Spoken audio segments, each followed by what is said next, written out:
1814, Napoleon falls for the first time. So it was not a brilliant idea to come in against Britain at that context. So you have to think about wars in their wider international context, and this is always the case in insurrectionary wars.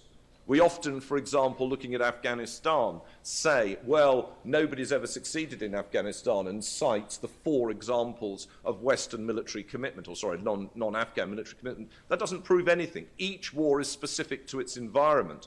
The reason the British used only limited military resources in Afghanistan in the first Anglo-Afghan war was because the British were actually at war with somebody far more important at the time, which was China.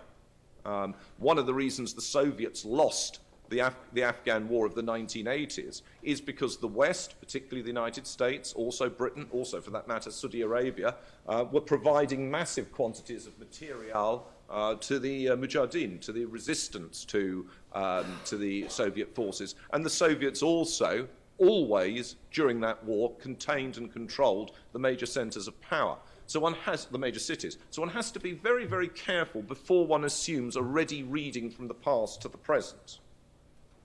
And I think if you look first at the Napoleonic period, you can note that other insurrectionary wars against Napoleonic France failed. The big rising in Calabria in southern Italy is suppressed. The big rising in Tyrol is suppressed. Regular forces proved quite capable of suppressing insurrectionary forces in that period, just as the British, for example, suppressed the rising in Ireland in 1798. There is no inherent reason in that period, and I would argue, and I'm going to go on to argue more recently, why insurrections succeed. So why is it that people tend to argue that insurrections succeed?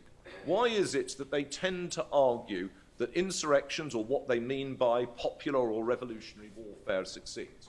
Well, first, it's partly to do with what Dr. Crane was arguing last night in his very important piece about the misuse of history. It's partly to do with writing about the past and the present with reference to a specific example and then generalizing it. So it's, in a way, the Vietnamization of military history, which is not tremendously helpful, not least because it fails to understand the wider strategic parameters within which American policymakers and military planners are looking in the 1960s, and that's a very important point. It's also worth bearing in mind, just as something, if you're really interested in political strategy and geopolitics, if you're really interested in that, ask yourself the question, is America in a stronger position in Southeast and East Asia in 1980 or in 1960? In other words, after the Vietnam War or before it?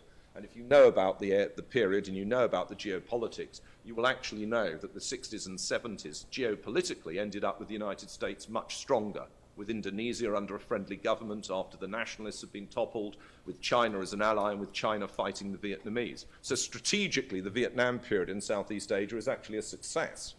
The point is we don't tend to think strategically, we tend to think operationally, which is a different issue entirely.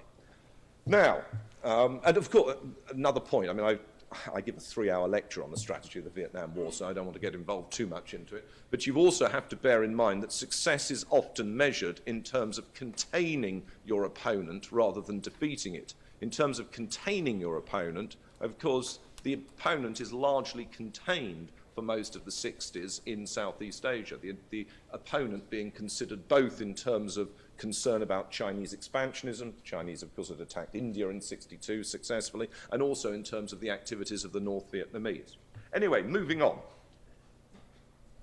Why do people make these mistakes? Well, first, there is the legacy of the debate, the long-standing debate within military and political circles of the relationships between regulars and militia.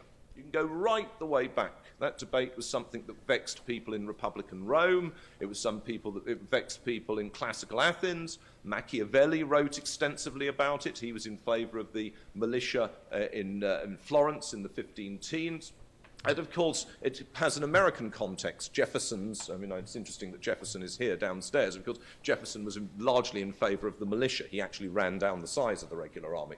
The point is, the argument was repeatedly on the part of pro-militia exponents that regular armies are, as it were, potentially authoritarian, they're a threat to civic virtue, and that civic virtue essentially rests on free men, it's a very gender-specific argument, on free men grouping together to defend their liberties, and that this is the best way to organize yourself militarily.